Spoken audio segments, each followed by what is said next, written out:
All right. Good morning, Sync Edge members. Hopefully, I'm coming through loud and clear for you here. I'm going to wait for just a second just to make sure that all of our technical stuff is working. I know that last month we had some problems with the streaming, and so far it's looking a little better. But I want to kind of just test this before I get too deep into it to see if I need to make any changes before we dive in. If you guys could let me know in the chat, how this is looking on your end, if anything's glitchy, if it's freezing a lot, if something's going on, please do let me know. I'm going to go ahead and X out of all my other windows here just to try to free up my space a little bit more. I can see that it's freezing up a little bit on my end, but it's certainly more green than it was last time. Last time it was more in that red and yellow area. So good morning, Nigel, Dare to Be Different, Philip, George, Meek, Mike, Ed. Good morning, guys. Glad you guys joined us early here. Looks like it's stuttering a bit. Okay. Yeah, I'm showing green on my end. I'll do one thing here if I get out of that. Yeah, I can see how it's stuttering just a little bit, so little laggy, yeah. Yeah, my test that I did on my YouTube channel was actually much better. So I don't know why it's not as fast right now. But definitely better, I think, than the previous months where I was like just completely stuttering out. It was really, really bad.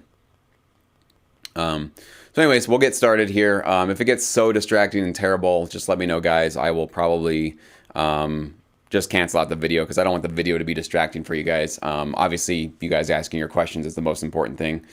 So the audio seems good. Okay, cool. Yeah, that might be where we have to go to if I just, yeah, I see it going down the red again. I thought I had my internet thing figured out here with this hotspot, but I don't know. Maybe some days it's a little slower than others. So I apologize, guys, but we will make sure that the audio is definitely coming clear for you. Just before we get started, yeah, okay. Just before we get started, quick announcement for you guys. I will be opening up a few spots for the Syndicate this Monday. I know a lot of you guys already know what the Syndicate is. It's basically my Inner Circle mentorship group where I provide licensing opportunities from my licensing contacts, and we also have other music libraries partnered in the Syndicate to offer their licensing opportunities. Many of these are paid. We have custom opportunities that can pay in the thousands of dollars. We've done placements with MTV, Fox Sports, Lifetime, HGTV, Outback Steakhouse, Dancing with the Stars, you name it. We've done a lot of stuff. This is also how you're going to get direct feedback from me personally. You'll get feedback from the opportunities that we provide, either from me or from the other library owners. But we do have monthly open reviews where you can post any track you're working on, and I will do a video review of your track. And you can watch me go through your entire track from start to finish, and I'll point out what needs to be improved, what's working, what's not working so great, so you can be really aware of how to really super boost and improve your productions very quickly.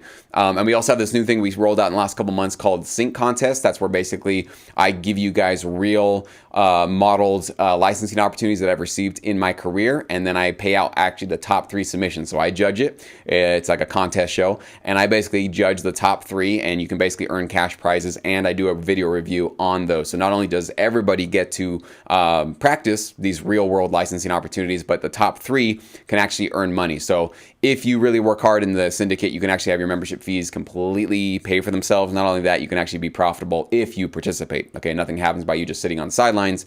You have to actually participate. You also get access to the Sync Business Master Course. That's my sort of complete in-depth A to Z, how to make sure you're protecting yourself with registrations, understanding licensing contracts. It's the sort of next level of business understanding that you really need to have to make sure you're protecting yourself. You're putting in all this work into your career. You might as well have some really in-depth knowledge about the business side of things to make sure that you're very equipped to succeed. Okay, so that will be all opening this Monday, October 14th. I'll basically reach out to you guys in 2 ways. One, I will email you a link to the application process. Yes, you have to apply to join because it requires a lot of personal time and attention from me. I want to make sure that you're the right fit for this group, and also that you understand what's expected of you as a Syndicate member. And yes, we will expect things from you as a Syndicate member. And then you'll learn all about all the benefits, everything that's included in there. So I will email you that, and it'll also be available here in the Sync Edge membership area. Just for a couple of days, though. I'm going to open up enrollment first thing Monday morning, so I'll send you guys out that email first thing Monday. But 25 spots, that's it. And this is the last time I will open enrollment for 2019. Nothing left for the end of the year. So this is it. So if you've been sitting on the sidelines, kind of waiting, wondering if you should get involved, definitely at least watch the video. I have an entire instructional video about how to get involved and what's included in the syndicate. And it is going to be an additional cost. It's not something that just comes free. It requires a lot of my time and attention. So I'll talk to you guys all about that in that video. So you'll learn all those details about getting started. So look out for your email inboxes on Monday, or just log into the Sync Edge membership Monday. You'll get the link for that. So that's the syndicate. So with that out of the way, let's get to your guys' questions. See if you guys have any in here. If not, go ahead, go to the chat box here and post any questions you guys have about sync licensing, submitting to libraries. Really cool interview I just did like 30 minutes ago, well, about an hour ago now, was a former syndicate member that actually just received over $10,000 in his recent BMI statement. He had been struggling for a long time, not even breaking past 2,000. He was getting 1,600, 1,900, kind of staying in that smaller range. And the last BMI statement that we all got, his just, I guess, what, quintupled? I don't know, what, 5 times it grew like instantly. So we actually just got on an interview and he talked about some of those things that made a difference for him in terms of getting to that next level. And you guys will get actually to see that on my channel on, let's say on Monday. I think I'm just going to release that first thing on Monday. It's such a really motivating and awesome interview. And it was actually a syndicate member I did an interview with 2 years ago, actually. So it's really cool to get those updates from former members that really have seen some cool things happen in their career. And for all of you guys that are in Sync Edge, if you've been getting some successes, getting accepted, getting placements, please don't keep that to yourself. Come to me. Let me know about that. Email me, whatever you want to do. Get a hold of me, because I really want to, first of all, selfishly, it gives me a rewarding feeling. It's really cool to see that the stuff that I'm doing here with Sync Edge and everything really is having a real effect on many of you guys. So that's a great, awesome feeling for me. But also, if you are interested in sharing your story, I love promoting success stories, because I think it helps motivate all those other producers that are struggling, that are not doing so well, and questioning whether or not they want to keep going in this business. And I know many of you guys have been there, and maybe you've watched one of my videos that motivated you and put you back on the horse and got you back to productive mode, right? So you can basically pay that forward to the next producer that's in that struggling state. So that's how we keep this really cool, community just really positive here. So please do reach out when you guys have those stories. So. All right, let's get to the chat box here. Nigel saying if I help lower the screen res from HD to 480p. Yeah, I wonder if I do that now, though. Would it interrupt everything? Video. Yeah, I can't do anything right now because it's active. So that might be something. I might do another test on my YouTube channel this week to see if it still does the stuttering thing.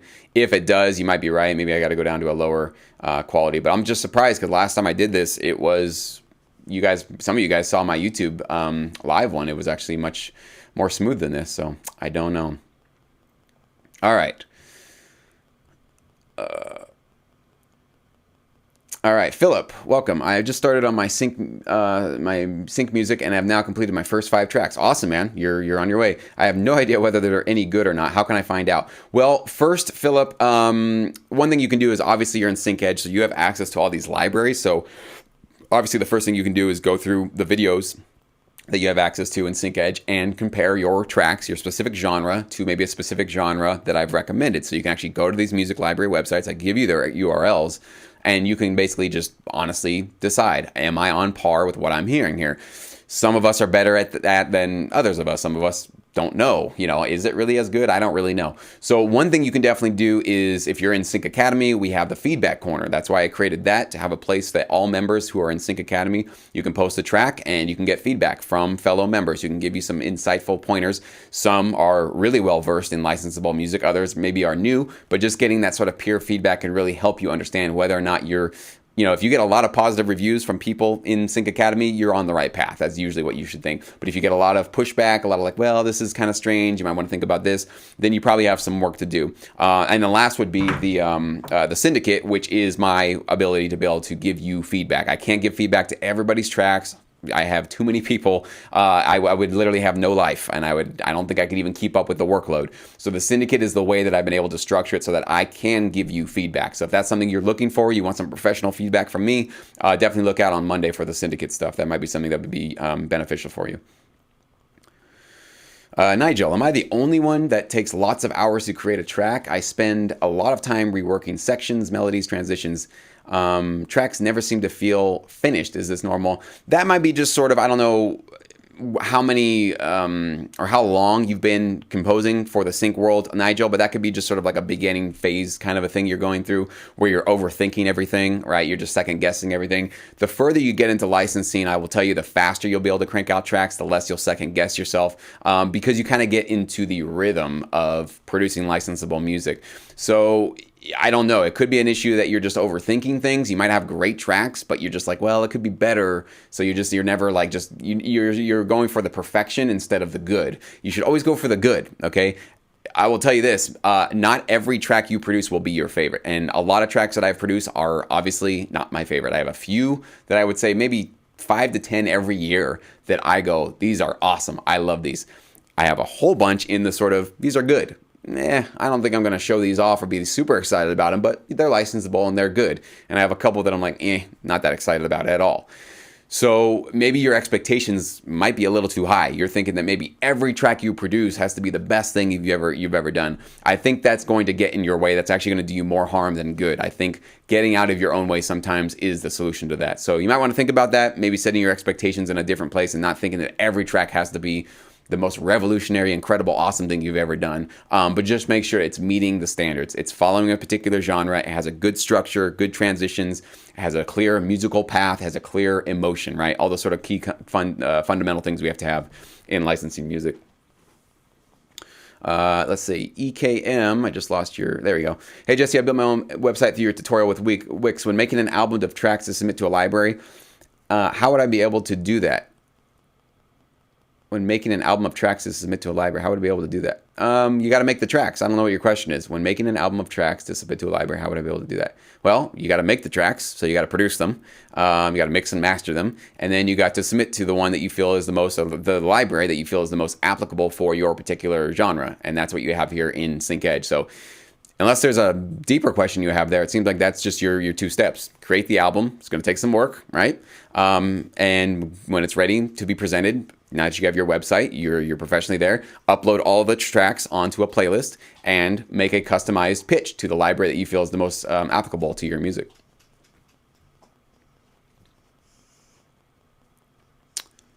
All right. Source 4, been accepted by 3 libraries through SyncEdge. You're on fire, man.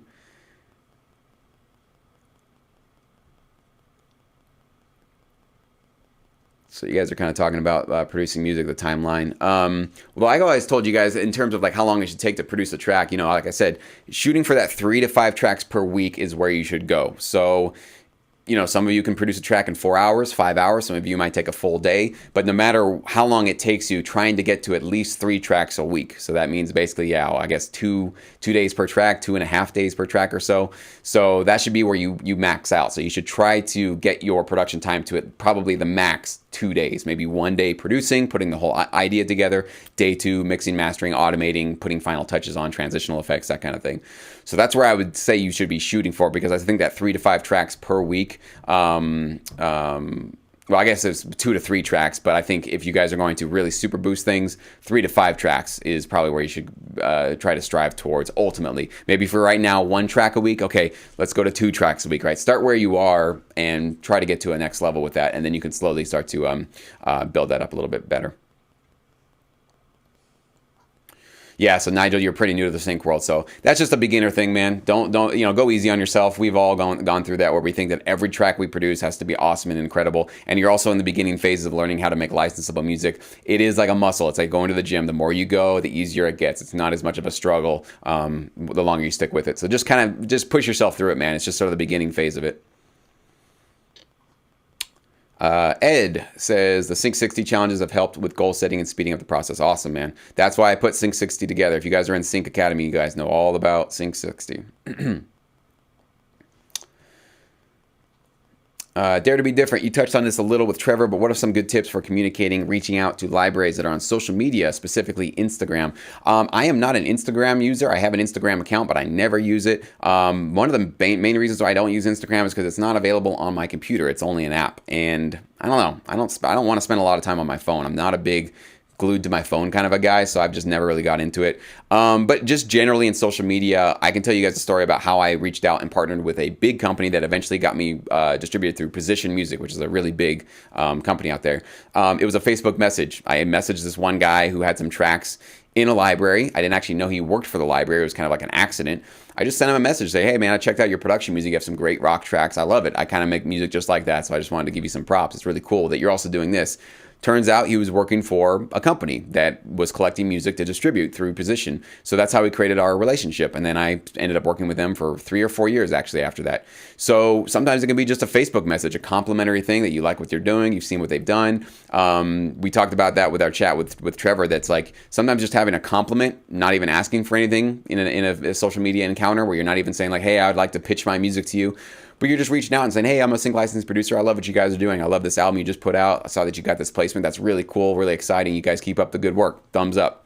You're not asking for anything. You're just kind of warmly opening up the door. And who doesn't like to get a compliment? Everybody loves to get a compliment. So maybe in a couple months down the road when you have a full album, it's like a warm lead now, right? You're not kind of going to them cold. They know who you are. They've gotten a cool, interaction with them. So could be one way to do it for sure.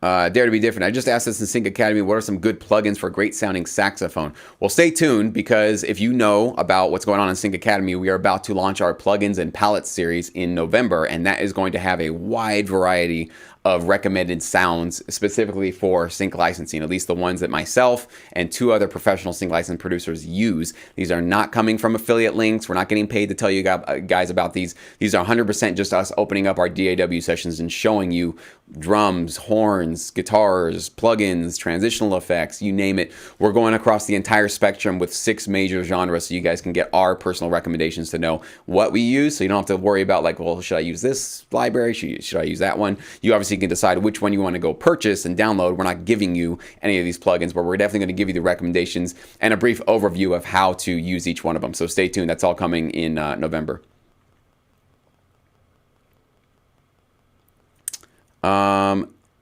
Nelia Prod. Okay. Let's keep our questions about Sync Edge, guys. I know many of you guys are also Sync Academy members, but if you have a Sync Academy Sync Academy question, please post it in Sync Academy. I don't want to weigh this down with Sync Academy questions. This is specifically for Sync Edge members, okay? So any content going on in Sync Academy, let's keep that over there and ask your questions there on the platform. This is about submitting to libraries and maybe sync licensing in general, but please don't ask questions about Sync Academy in here. Is it acceptable to make one track for an album, then create more from that as a template and changing some sounds, the key, chord progressions, and melodies, etc., without them sounding too alike? Absolutely. And I would recommend and encourage you, Nigel, to absolutely do that. In fact, this is one formula that I would recommend for you to do. It's one where you can basically super boost your production time, okay? So let's say you want to put together a full 10 tracks, an album of one style. I would probably find 3, maybe 4 reference tracks in that style and have basically create a session from that first reference track. So you have one reference track, it has a certain kind of sound, a certain vibe. Get all of those sounds, instruments, plugins, drums, everything sort of preloaded. Create your first track. Great. Copy and paste or duplicate, save that one as a template, right? That session as a template. Start a new track. You can use the same reference track, okay? But obviously, switch up the chord progression, switch up the melody, switch up the drums, make it sound like a unique song, but still following in the same footsteps of that first one, okay? You can basically create 3 tracks off of that first reference track, but each 3 should have its own vibe, right? Its own musical direction, different key, maybe one of them's just whatever. You make the decision on how you want to switch them up. They obviously cannot be identical. Don't just delete all the music but keep the drums exactly the same, right? Everything's got to be new in terms of a new program, but you can use identical, pretty much the same sounds on 3 different tracks and still have it sound like 3 very separate tracks. Then after those 3, get a new reference track, completely different sound, obviously in the same genre, the same mood, vibe, whatever you're going for with your album, and then create 3 new tracks, right? And for those 3, you're gonna have to stack up new plugins. That's where I would definitely switch out all the sounds, have a completely new palette to work with, and once you get that first one done, save that as a session, as a template, and start your next track, right? So you can just do that for basically 3, maybe 4 reference tracks. And by the end of that, you've got this really nice, cohesive, it's glued together, but it has a wide variety of sounds and music to go through. Something like that you can definitely knock out within a month. That's definitely something that you guys should feel is doable, to do a full album within 4 weeks. All right, EKM, to follow up on my question, I currently have 18 tracks on my website, but I want to submit 11 of them. Is there a way to create private album on Wix to share directly with the library? Well, what I would do in your situation is just create a separate website with a / URL. So let's say your URL is ekmbeats.com, whatever it is. Do / album title or / hip hop album, whatever you want to call it. But you would create basically a new sub page on your Wix website and then only put those 11 tracks on that playlist. And when you submit to the library, put that URL directly, okay? Don't make them go to your main one and then they have to click on a link to get it, or give them a link to 18 tracks and say, oh, by the way, yeah, not all of those are available. You have to look through these 11. You're making them do more work. They have to sift through stuff. So again, you're not doing a service to them. A service to them would be click this one link, get immediate access to the tracks that I want to pitch to you, right? So that's what I would say, is just create a new subdomain off of your Wix website. Nelia Productions, when should you do a 1:50 track or a 1.5 track as opposed to a 2.5 track? Well, I guess when the library asks of it. If the library says, hey, when you work with us, we want tracks to be between 1.5 minutes and 2 minutes, okay, well then follow their instructions and just keep it there.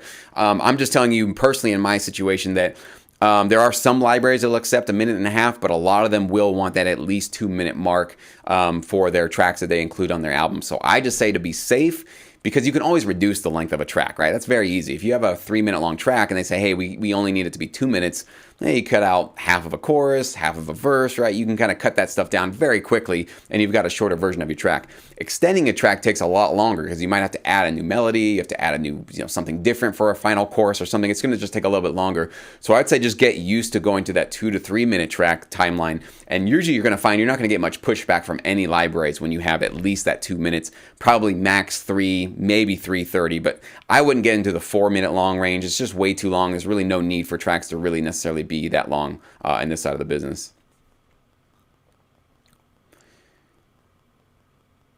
Nigel, for reference material, I've used Spotify playlists of current EDM tracks for sound design, etc. Is this a good strategy? Absolutely, because if you guys don't know, the sync licensing business follows the artist business, whatever you want to call that side of it. Spotify, streaming, touring, Billboard charts, music videos, the side where artists are building fans and sort of the cultural movers, I guess you could call them, the artists that are really sort of culturally relevant.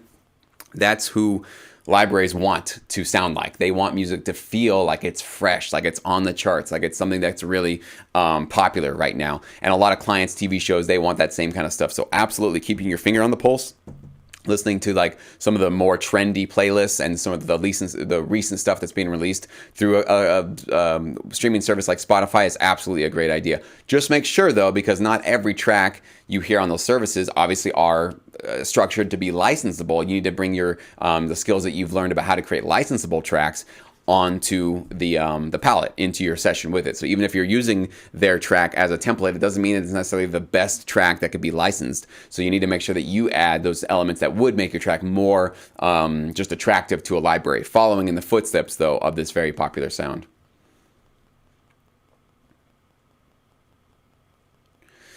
Steven, I submitted to a library, didn't hear back for a month, followed up by email, and still have not received a reply. Time to move on? Yes, absolutely. And I think you shouldn't, next time, don't wait a full month. I would say just wait about 2 weeks at the most to send up your follow-up email. And after that follow-up email, maybe give them a couple of days to a week.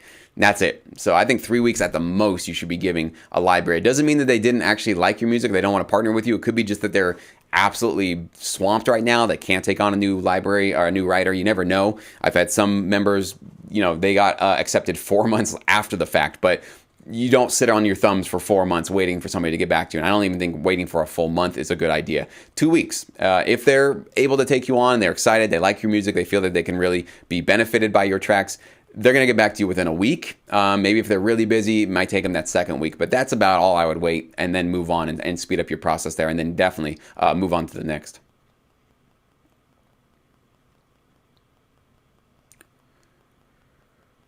All right.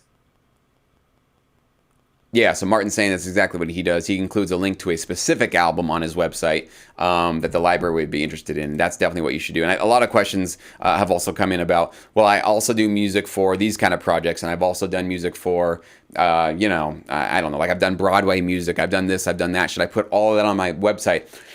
I would say not necessarily, because you're basically telling them about stuff you've done for other clients. Like, unless it's sync licensing related, that's where I would say that would be the exception to that rule. If you've gotten some placements, if you've been accepted by libraries, if you've got like a substantial catalog built, that all shows that you're serious, that you're really committed to this industry. But if you're brand new, it's okay. You don't have to have that stuff. But I wouldn't be pulling in stuff that's really not relevant to sync licensing. What's really relevant is a fully produced, mixed, and mastered album streaming directly on a professional looking website. That's what's really attractive to a library. That's what they're going to be really interested in looking at.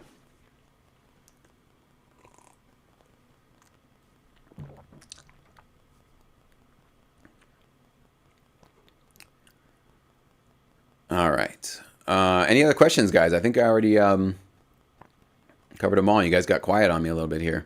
Martin says it's the fall season, so libraries are very busy at the moment with new season shows and episodes, so wait time has been a little longer. Yeah, it's possible. There are definitely going to be times of the year where every library, libraries are going to be dealing with shows that are going to be broadcasting soon. Maybe they're going to be busy with that, but usually I found that if you come to the table with just something incredible and awesome and high quality, and they don't want to miss out on it, but they're extremely busy, like they will put somebody in touch with you to help you get under contract. Like they're not going to just sit there and let you sit on the sidelines and take that music to somebody else. Like if they can't do it because they're busy, they'll get somebody else that they work with to say, hey, get this guy under contract. We need to make sure we get their music in our catalog. So it can be that they can be busy at times, but I just don't think that people, if they've listened to your music and they feel it's really high quality, that they're just going to be like, well, we're too busy to take them on right now. Nah, no thanks.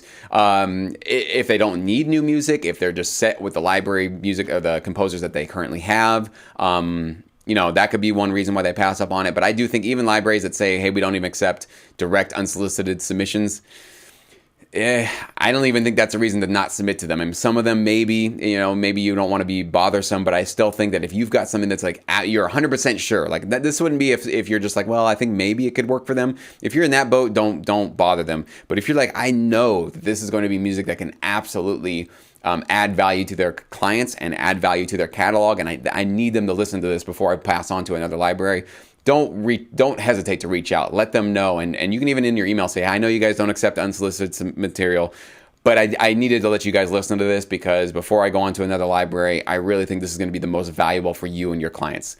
You might be surprised that a lot of libraries, they put that on their website just to not be bombarded with stuff, but the cream always rises to the top, guys, so just make sure you're aware of that.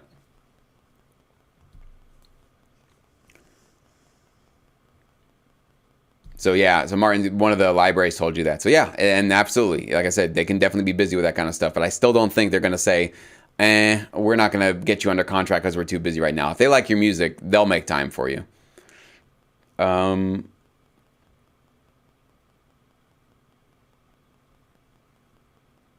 Okay, Brian, are there any particular music libraries that have tracks that have been licensed that you can listen to on their site that you recommend? Are there any particular music libraries that have tracks that have been licensed that you can listen to on their site and you recommend? Okay, Brian, I don't know if you're new to SyncEdge, but that is exactly what almost every SyncEdge video includes. Is I'm going through and showing you their website and specific examples of their placements. Most of their websites will show you tracks that they have on their catalog getting placed in commercials and TV shows. So I don't know if you haven't gone through those videos yet, but that is exactly what you're getting in SyncEdge. So after this video, definitely go back and watch those because absolutely, you can go to the websites yourself and watch through all of them. And they a lot of these libraries, they'll put dozens and dozens of their placements. They like to show off the stuff they got in place. So absolutely, that's what you get here.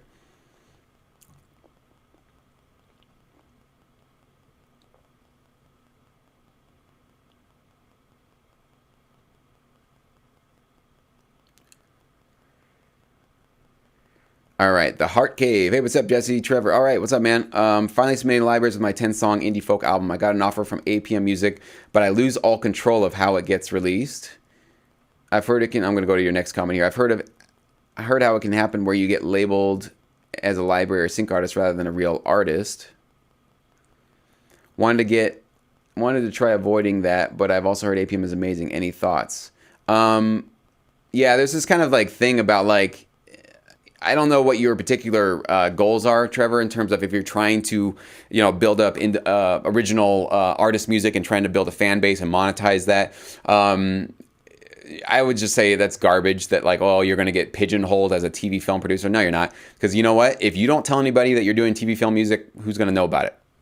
It's not publicized. You're not getting credits on screen. They're not going to say, Trevor Wilmot got a track on this TV show. Like, nobody's going to know about it unless you want to go out there and publicize it and tell your fans and say, hey, guys, look what track I got into this TV show. So it actually, I think it's the exact opposite. I think it adds credibility to your original artist music that it's being used in platforms that get viewed by millions of people. So if that's bad to have millions of people hearing your music, then okay, I don't know anything then. I think that's a good thing, right? To have millions of people have exposure and you getting paid to get your music placed out there. To me, that seems like success. So this idea that like you're going to get pigeonholed as this like B-rate producer that does stuff on TV, it's all in how you brand it. Honestly, it's all in how you brand it. You can keep it completely secret if you want to. You don't have to tell anybody about it. In terms of partnering with a library that wants to take ownership, you can create a catalog separately just for them. And then you keep making your original artist music that you 100% control. Remember, libraries are not signing you as the artist. They shouldn't be. If they are, they better be offering you a lot of money. But they're just going to be signing the music, the tracks that you particularly want to submit to them. So you can create two separate catalogs. One for TV film, which you don't tell anybody about if you don't want to. I think that'd be foolish, actually. I think it'd be very wise to talk to your fans and talk to your following about that. And then you have your other that's just 100%, you make it for yourself. You want to express yourself. It's with your fan base, right? It's a completely different model there. But you can absolutely keep those worlds totally separate and ignorant of each other if you want to. So I hope that answers that question.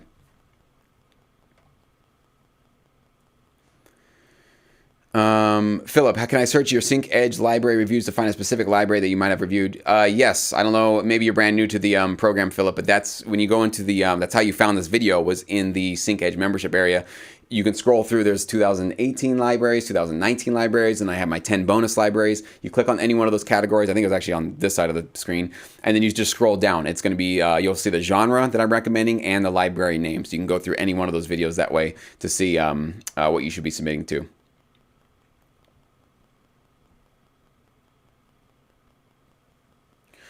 All right, Nigel, maybe I missed it, but it would help to have access to tracks from various genres that have been accepted by libraries, EDM, hip-hop. Do we have anything like that? Again, included in almost every single SyncEdge video. I wonder if you guys are not watching the SyncEdge videos. Like, are you guys not watching them? Because that's what you get there, is as I go through and recommend these libraries, I play their music on camera and I give you their URL. So I only play like a couple of tracks in my videos. So if you want to go through and go, you know what, I don't want to submit EDM like Jesse recommends. I think maybe my rock stuff might be more competitive with them. Go to their website. If they have, I'd say maybe 4 or 5 libraries that I've reviewed don't have an open catalog, but they still show a lot of their placements so you can hear some of the music. But the ones that have open catalogs, open season, guys, you go directly to those companies. You see and listen to this. You will have to do a little bit of work to hear this kind of music, okay, and make sure that it's right for you. And also just to A/B compare your tracks to what they have currently in their catalog. So I'm kind of concerned that I'm getting a lot of these questions about the stuff that you get with the SyncEdge videos. I wonder if there's a disconnect here. Tony, when putting songs on a web page, what's the best way to present it with the waveform visible for the viewers? What's the best way to present it with the waveform visible for the viewer so they see the structure? You can. I mean, that's definitely one way you can do it. I don't think it's necessarily necessary. I think it's more... I mean, if you want to do something like that, I guess SoundCloud, they give you the waveform and stuff. I don't really necessarily recommend SoundCloud. I know they've been known to kind of add some artifacts and distortions to uploads. I don't think it's really necessary. I think as long as your client, your library, whoever you're submitting to can click play on it immediately, that would be one way for them to just get a feel for what you can do. I think it's more important that when a library has, let's say, like a source audio website, they want to make sure that that structure is available for their client so that the client can go through and go like, well, let's see how this track builds really quickly before we commit to listening to more of it, right? But for a library, they can absolutely just skip ahead in your track if they want to. They can hit play. So I don't think that's necessarily something you have to do when submitting submitting the libraries. Steven, great question. Is it better to pitch myself as an artist or a composer? It depends on the library. In many of the recommended videos I have here in SyncEdge, I will tell you guys if it's a library that is gathering artists as opposed to TV film producers, composers. And I will tell you that most of the artists that are on these websites are fake. They're not real artists in terms of they don't really have a fan base. They don't really go out there. Some of them do. I'm not saying all of them, but a lot of them just market themselves as an artist. So if there's one of those libraries that I've definitely recommended in SyncEdge that is looking for artists, then you want to put together an artsy looking website. It makes it look like you actually are an artist with a cool photo. Mostly the photo, how you present yourself is going to be the big thing, making sure it looks really, if you want to go like an indie folk sort of a thing, look at other indie folk artists. How do they present themselves? Get that kind of a picture for yourself. And it's all just marketing, guys. Honestly, it really has nothing to do with the fact that you actually play gigs or tour or anything like that. They just a lot of times want to go to their clients and say, guys, we've got the cool, original, awesome indie music that is authentic. And we're not just a TV film library. We actually have real artists, real music. It's just a pitch, guys. It's just a sales pitch. That's all it is. A lot of the music that you see on these websites are from people that just do TV film, but they've just marketed themselves as an artist for the client's sake, right? That's really all it comes down to. And you guys can do the exact same thing. You can just come up with a band name if you want, or a cool artist name if you want. Design your website to make it look kind of like an artsy thing if you want to do that. Only some of the libraries, I'd say maybe, again, probably 4 or 5 of them that I've recommended to you guys, they come across that way, and that's why I say maybe you want to present yourself that way to be considered better by them. EKM, what would be the professional way to send a follow-up email in a few weeks after submitting? Would you send the same music submission email address? Yeah, send it to the same email address. And what I would do is you would forward your original submission to the email, and you would basically just say, just following up, wanted to make sure you guys had a chance to listen to my music. I really wanted to partner with your company. I've attached it to this email below so you can see it for your reference. Something like that, right? You're not going to be questioning them, saying like, what gives? How come I don't appreciate getting ignored? You're not giving them any grief, of course, right? We're going to be complete professionals. It's possible that it just slipped by them. Maybe it landed in their spam folder. Who knows, right? But definitely what you want to do is forward the original email to them so that they don't have to go like, oh, okay, let me go back 14 days and find that email from this person. Just have it right there underneath your email. And Gmail is just forward, right? You go to the original sent email that you did, forward it to the same email again, and then you can just type in your little reminder. Would love to hear from you guys. Let me know what you guys think. Thank you so much. And that's it. And then from that point, a couple of days to a week, I would say at the most, and then move on. If they're not coming back to you, they're either not interested or they're not able to take you on at that point. All right, Craig, what's up, man? Making a subdomain on Wix. Is it something to Google how, or do you have a tutorial on adding a subdomain with different playlists? Trying to think if I included that on. I don't think I included that in my tutorial, but I think on Wix, if you just go to Wix's website, they have a whole help area, Craig, and just type in create subdomain or just subdomain. I know they're going to have a very easy, it's literally going to be a button. It's going to be so easy for you to do. I can't remember exactly how you do it, but if you just go to the Wix's support page, just click on subdomain, it's literally going to be like add a page. I think that's really what it is in the editor. Like you just add a new page and it'll have a new link at the top of your website. You can title the page, you can have the design, you can use the same template you've been using for your website, add a new music player, all that kind of stuff. So I know it's very, very easy to do. I just don't think, I don't know exactly how to tell you right now how to do it. But you can find it with them for sure.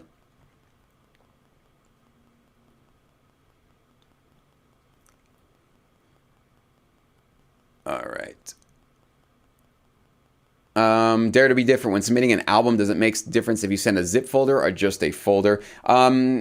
I mean, I usually always zip up all my files just to make them transfer a little bit quicker. So I would recommend you do compress, zip up your full albums. It'll transfer faster online. So I don't really have a reason to not do that. I don't know. I usually find it's just easier because then you're just sending them this one link if you're doing Dropbox or WeTransfer, and it's just a nice zip file. They can download it quick. They can uncompress it, unzip it, and then they got all the files right there.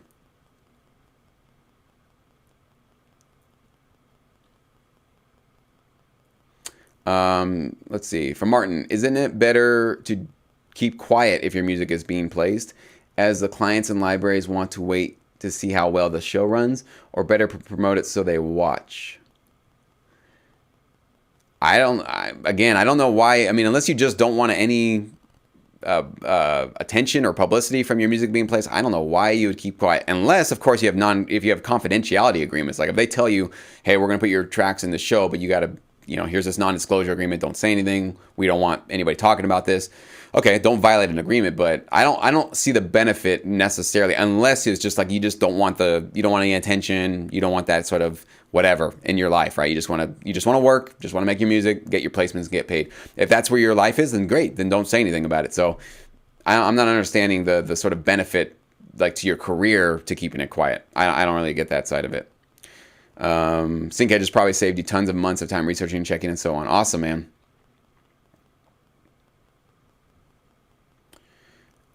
Yeah, Rob, if you have a big question, just try to whittle it down, man, because you have multiple chats. It's going to be hard because you'll be in between a couple of other chats. So just try to whittle it down to just the essential thing. It'll really help me just get you a better answer. All right. All right. Reg Band in Motion. Welcome, man. No problem. Glad you made it. Nigel, I do watch the videos, but in some cases you say some of the tracks they have could be better. So we'd be able to have a standard we could use to gauge what we're doing. Okay, so in that case, if there's a library that doesn't have great tracks and you're providing something better, find another library that I've recommended similar to that genre and see if that library has some high quality tracks, because you can absolutely guarantee there will be some library out there that has some really high quality stuff. So you can definitely go through a bunch of the different libraries that I've done.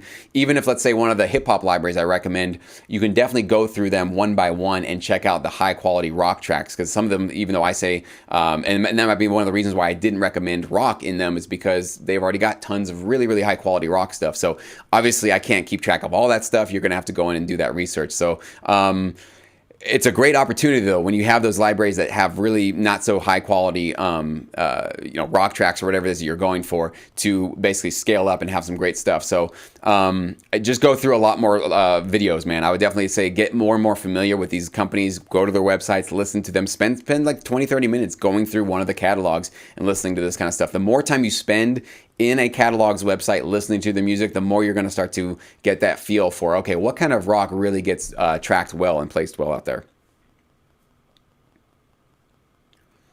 Let's see, Mike. Libraries who are distributed by bigger libraries who are then distributed by like Sony, how does this affect the composer? Could writing shares be affected, or is it just sync fees and pubs that get split?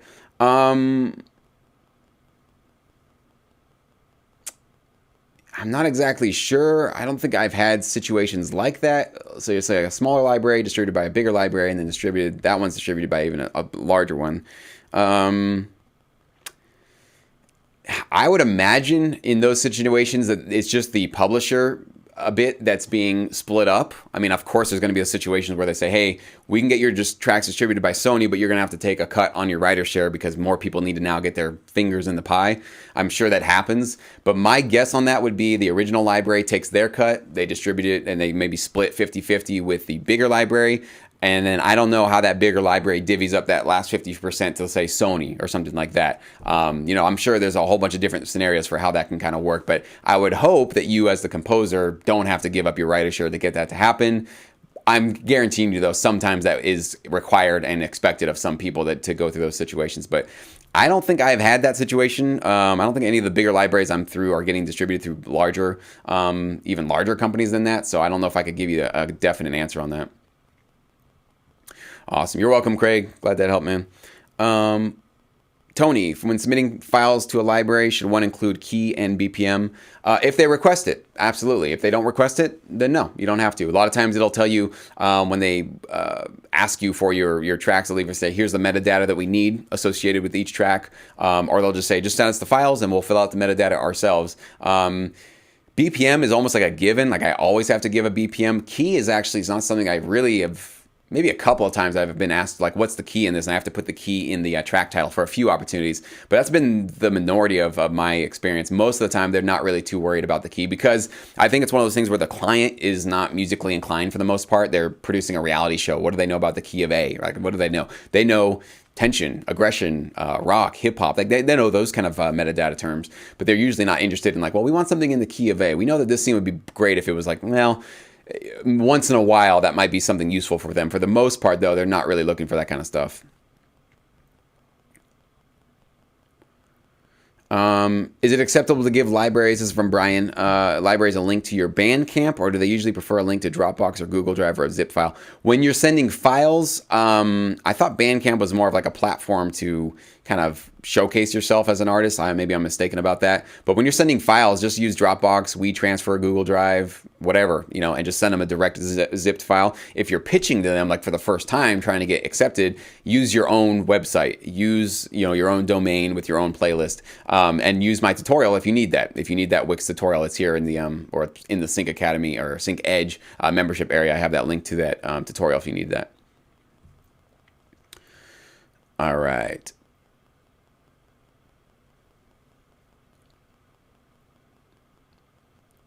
Oh, okay. So, Trevor, you have some more info on APM. APM is huge, man. Like pretty much the biggest, if not the one of the biggest out there. So some great opportunities for you. Obviously, you have to compete with a lot more composers out there because they have so much music on their catalog and many sub-publishers, of course. But big time stuff. I would only keep 25 of sync fees, 100% writers royalties, and exclusive. That's pretty fair, man. I mean, it'd be ideal. It'd be great if you could do 50% sync fees, but 25%, they're giving you some of them. Some libraries, I will tell you, don't give you any sync fees at all. Sometimes because they don't collect any at all. They just do only blanket licenses, or they just don't share that with the writer, so they don't really have to. So a lot of times they just don't. So you're keeping 100% writer share, which is great. That's a really good sign. They're going to be keeping the publisher, of course, maybe share it with their sub-publisher, but that's fairly standard, man. I can't really complain about a deal like that, especially with a large company like that can potentially get some big placements for you. So yeah, the only downside for that is you are basically going to be one of a few. One of many composers and many tracks. Obviously, they have probably the largest collection out there. So you obviously have a larger pool. You're kind of a smaller fish in a bigger pond working with them.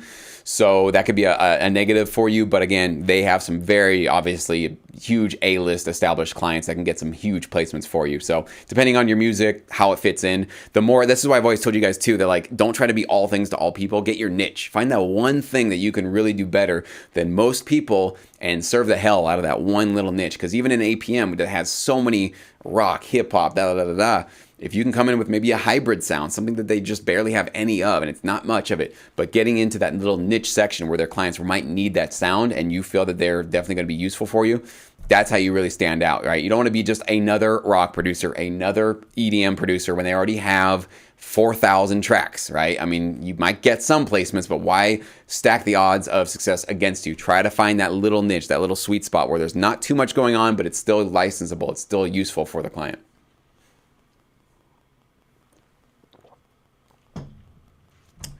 Philip, last question.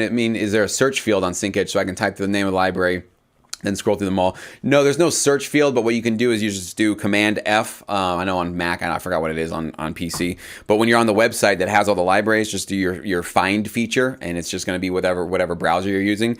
You probably can go to, I'm sure I'll find it right now, File, where is it at? Find an edit. For me, when you go to the edit drop down menu in your thing, you have find, and then you can find any term on that. So if you're looking for hip hop, rock, you can obviously search for that term if that's something that would use for you or be helpful for you.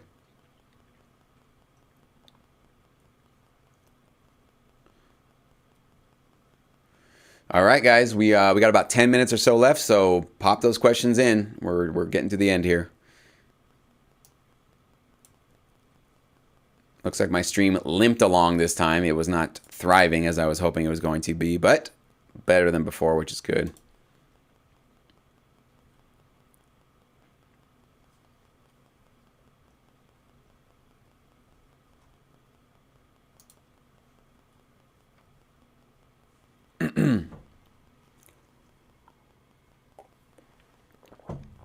And as usual, these Q&A videos are always going to be available for you guys right afterwards. I always post them directly into the membership area. So, if you missed part of this one, you came in late, you'll absolutely get access to the full thing.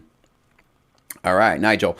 When looking at a library's catalog, how should we interpret the number of tracks they have per genre? Example, they may only have a few EDM tracks, but need more.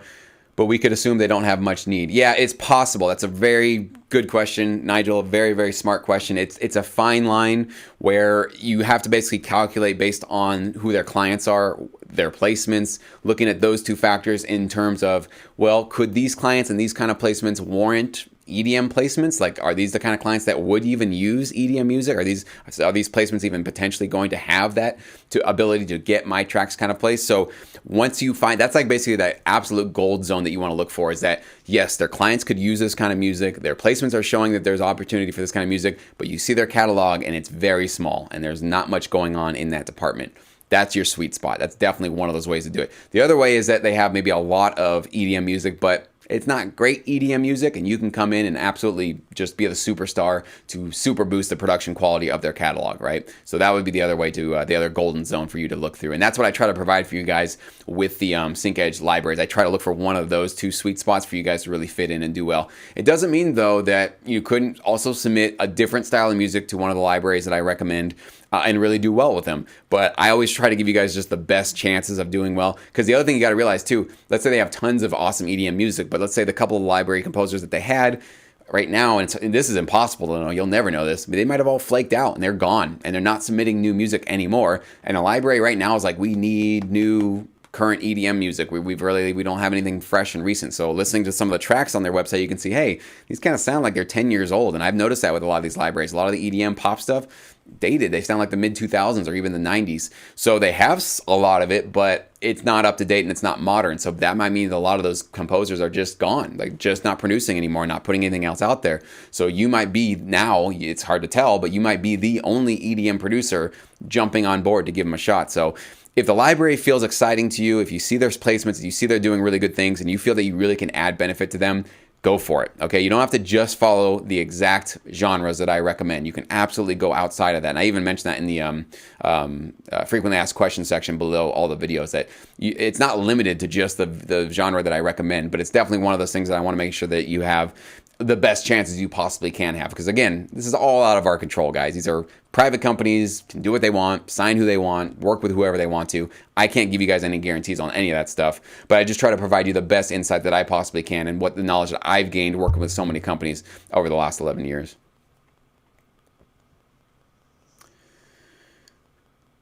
All right. This is back from Trevor. My music is moodier, so I'm just not sure it will end up sitting on the shelf with them since it's such a huge pool. Your thoughts are very helpful. Awesome, man. Glad it was helpful.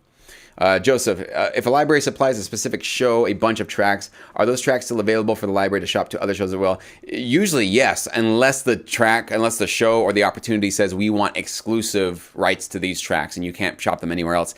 If that's happening, get ready for a big payday, or you should be getting a big payday for a client to say, listen, library, we want these 10 tracks, but we don't want you to use these tracks for anything else. That's a premium. Okay, that's a really big premium, because now the library who's invested time, maybe money and energy into those 10 tracks can't make any more money off of them. Only this one client can use them. It's possible they can negotiate that, but you better believe that library is going to charge a hefty fee for that, and you should definitely be getting a piece of that. So I hope that in your library contracts, you're aware of those kind of situations. That sync fees sometimes can be covering those kind of deals where they're going to be basically, or it could be a complete just buyout, not even a sync fee, but 100%. We want to basically have complete ownership over these tracks, which can happen. It's the Wild West. Everything is negotiable. Everything can be arranged as long as it makes sense for all parties involved. But for the most part, that's not going to happen. For the most part, a library has 50 different clients. Each client takes what they need, but they're not asking for things to be exclusively only for their TV show. They understand they're working with them, and other clients are also using the same kind of music. Meek, is there a way to check where an advertisement is getting their music from? You can use tunefind.com. I have a tutorial on my video on my YouTube channel about TuneFind. I don't know if they have advertisements, actually. I know they have TV shows, video games, films, trailers. I'm not sure if they have ads. That might be a good question. I don't know if there's actually some sort of a website that just checks on the music playing behind ads. One that you can try to do is, if you do have an advertisement that you find on YouTube or something that you can play back, you can try to Shazam it and see if there's some sort of a recognizable song that it pulls up. You might be surprised. You might be able to find what that music is. But it's really tricky to do that, to go like, okay, I heard this track in a whatever Target commercial. How do I find out? Unless the actual commercial itself shows what track is being played. Some commercials will put that. That's a really hard thing to find out, actually. That's why we in the single licensing business don't get a lot of promotion and publicity and all that kind of stuff. We just don't get a lot of credit that way, but we do get the payments, we do get the sync fees, we do get the royalty checks. Cool. Glad that helped, Nigel. All right, guys. Looks like we're about to wrap up here. Any last minute questions? Post them now, or hold your peace for a couple of more weeks until we do our next Q&A next month. And again, as I said, syndicate applications are starting on Monday. 25 spots. Last time we opened it up for 2019. You'll get an email. There'll be a link to apply if you want to in the SyncEdge membership area. So get ready for that on Monday if you feel it'd be useful for you.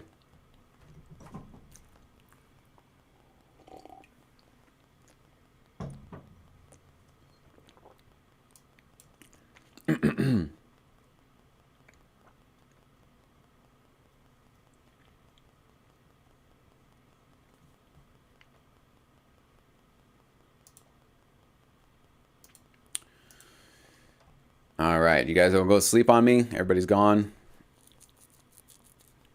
You got it, Nigel. Glad to help, man. That's why I'm here.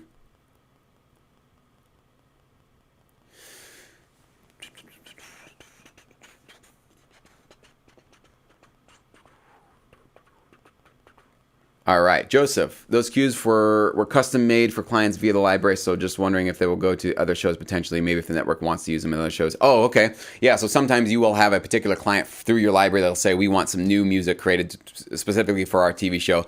Again, even in that scenario, it can be one of two scenarios. One, it could be 100% exclusive, meaning that those tracks only end up on that TV show, or it could be non-exclusive, meaning that those tracks will go first to that client, but then afterwards they come back to the library so they can be pitched to other clients. That's usually what the library is going to prefer, because they're going to be able to make more money in the long term for publishing and back-end royalties, and to get those same tracks placed multiple times, just in the same way that you guys make more money when one track gets placed on multiple TV shows. If they're asking for that exclusivity, that's going to come with a premium cost. Tony, if a TV show did want to buy out one of your songs, what's the least you would take? I don't know if I could, I don't know. If a TV show wanted to buy it out,